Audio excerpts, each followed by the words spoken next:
O que acontece após a morte? Eu estava hoje pela manhã passeando um pouco pela internet. Eu estava me preparando para gravar um vídeo a respeito da devoção pessoal, falando a respeito da oração, meditação e tentação, que é a forma como que fazemos a devoção na escritura e fazemos teologia também, né? Porém, eu me deparei com esse assunto e percebi que as pessoas são sobrecarregadas com erros doutrinários e erros que a própria escritura não afirma. Então eu pensei, bom, eu acho que esse assunto seria muito pertinente de ser tocado, de ser falado, que é justamente o que acontece após a morte, o que acontece quando morremos. Então, eu quero trabalhar de uma forma que eu não estou muito preparado. Eu tenho algumas anotações pessoais aqui, tenho também este livro do Miller.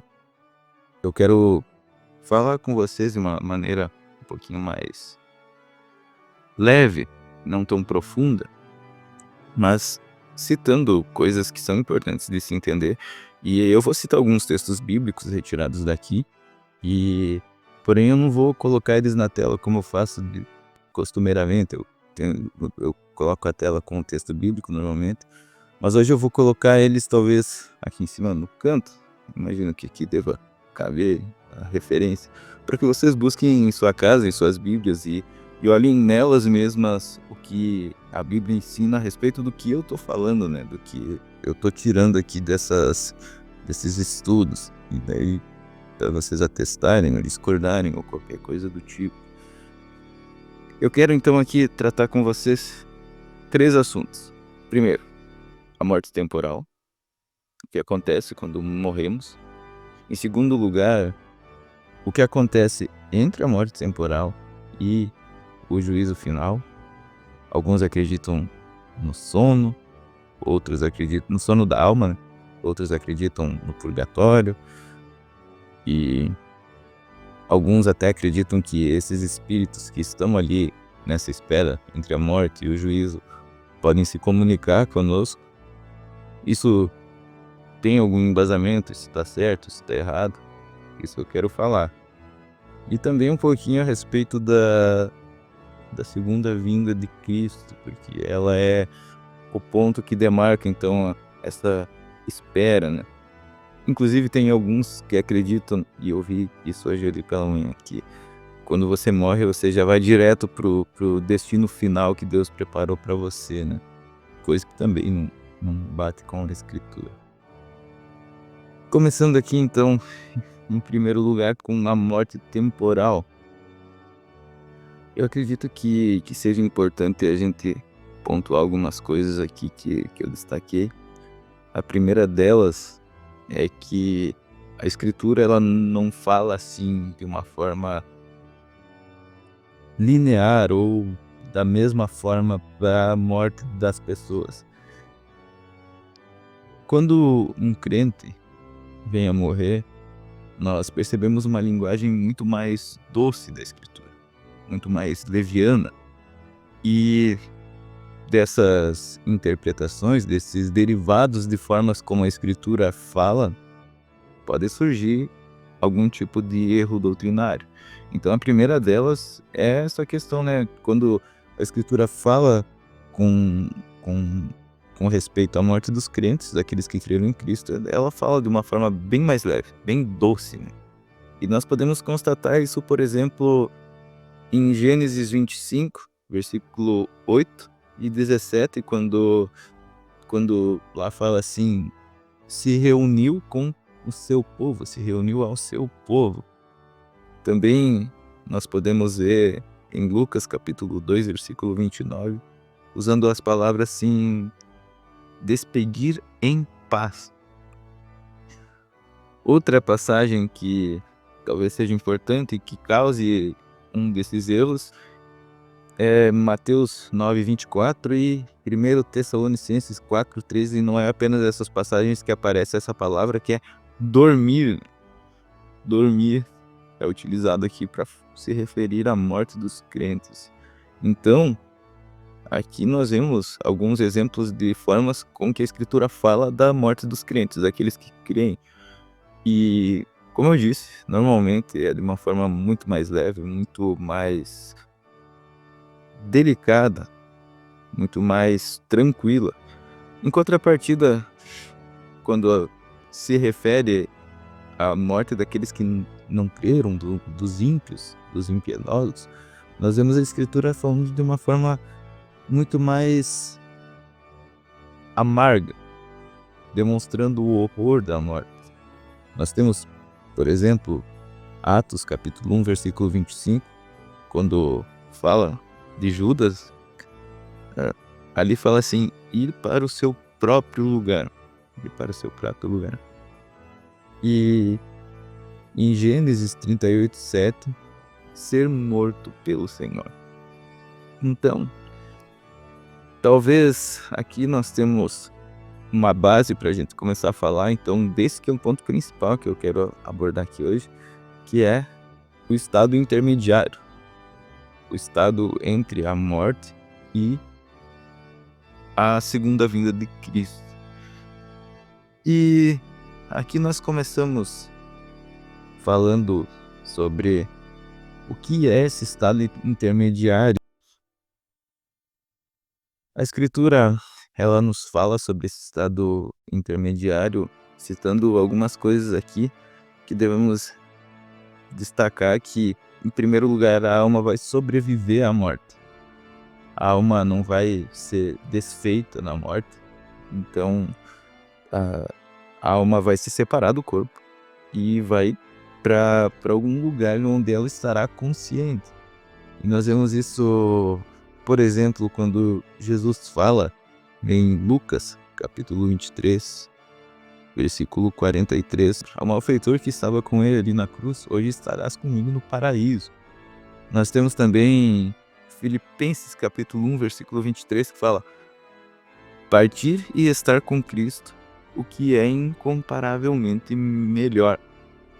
Então nós vemos aqui que não há uma inatividade da alma após a morte, mas ela é colocada em algum lugar.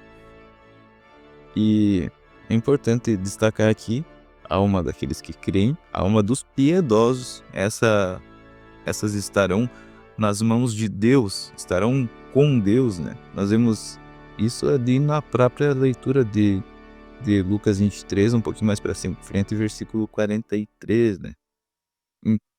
A ideia principal aqui é: aqueles que morrem em Cristo estarão com ele no paraíso, em contrapartida, aqueles que não, não estão na bem-aventurança da salvação, esses serão colocados no juízo longe da, da bem-aventurança de Deus, longe da graça de Deus. Então, aqui nós começamos a entender que não há uma inatividade da alma.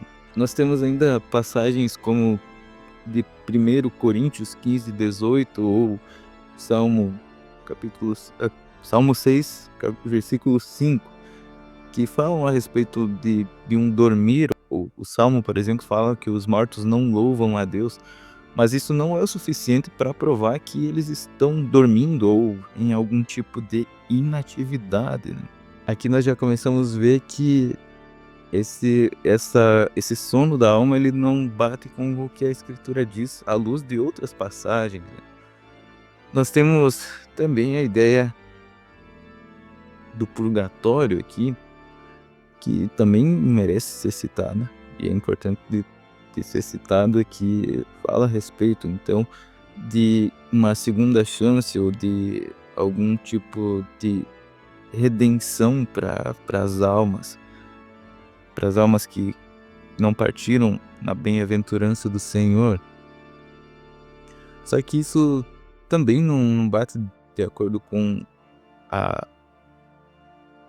teologia escriturística, porque ali nós entendemos que quando as pessoas morrem, elas já vão para o seu devido lugar, ou para o descanso eterno, ou para o juízo eterno.